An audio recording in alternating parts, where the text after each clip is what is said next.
So comment below if you have any thoughts on what the biggest red flag in a friend would be. Oof. This week we have the archetypes, red flags, and terrible characteristics of horrible friends. Number 1, the one-upper. Kaylee, the gossiper. Not a fun, like, we're on the same level of like talking about things, but it's like they are always talking about something in a malicious way. And it like is so much that it makes you wonder, are they talking shit about me when I'm not around? Like there's something more to it. And they are for sure. Number 2, I have in the archetypes of terrible friends, I have the dream stomper. You tell somebody your excitement over a new project and then they poop all over it by pointing out every single possible pitfall, bad turn, you can't do this vibe, and instead of coming alongside and brainstorming. Yep. And on the opposite side of that token is the fake one or the fake happy one, where they outwardly say congrats, but they don't actually support you.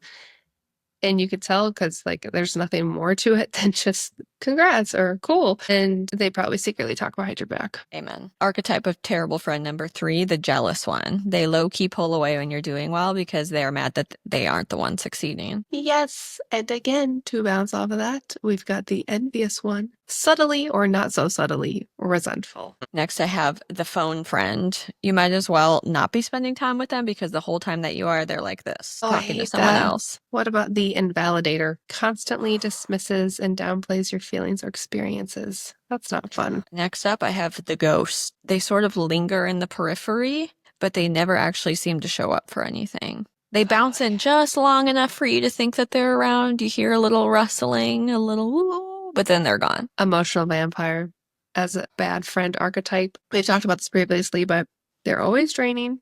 They're always need something.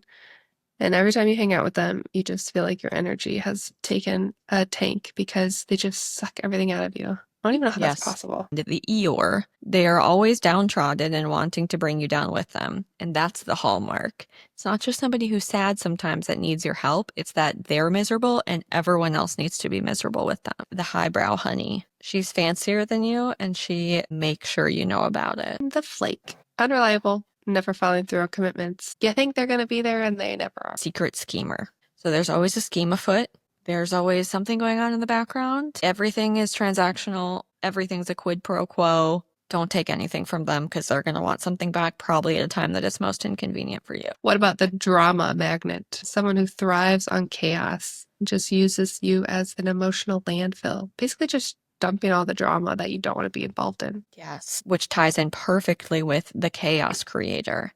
They're fun, but maybe a little too fun. So there's no low-key chill hangs with this person. It is balls to the wall, and you are for sure gonna black out and for sure be hungover tomorrow, and you might have gotten arrested. The critic, always questioning you and criticizing you in some way. Last but not least, in the archetype of terrible friends, I have the man and or woman child. So they're basically still 12. You have to parent them. You've probably known them since you were 12 and their growth is stunted ever since then. So this dynamic is just baked into your friendship, but it's just you babysitting their nonsense. They could also be a chaos creator. Those do go hand in hand. Comment below if we missed anything. And until next week.